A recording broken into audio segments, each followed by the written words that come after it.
পৃথিবীতে এমন একটি জায়গা আছে যেখানে আপনি এক পা ফেললেই আগামীকাল, আরেক পা ফেললেই গতকাল। এই অদ্ভুত জায়গার নাম হচ্ছে ডায়মন্ড আইল্যান্ডস। দুইটি দ্বীপ, একটি আমেরিকা আর একটি রাশিয়া।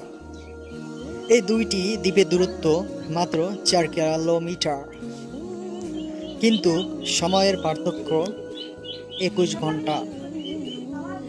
একটি দ্বীপে যখন সূর্য ডোবে আর অন্য দ্বীপে তখন সকাল।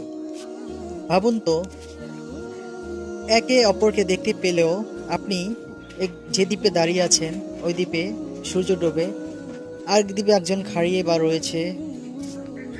ভাবুন তো, একে অপরকে দেখতে পেলেও একটিতে দাঁড়িয়ে আছেন আজ, অন্যটিতে চলছে কাল। এমন আরও অজানা রহস্যের খুঁটিনাটি জানতে চ্যানেলটি সাবস্ক্রাইব করে সঙ্গে থাকবেন। আর হ্যাঁ, ইসলামিক ভিডিও যদি ভালোবেসে থাকলেন তাহলে আর সাবস্ক্রাইব করতে ভুলবেন না, অবশ্যই সাবস্ক্রাইব করে সঙ্গে থাকবেন। আল্লাহ হাফেজ। ভিডিওটি একটি লাইক দিয়ে শেয়ার করবেন আর কমেন্টে জানাবেন ভিডিওটি কেমন লাগবে।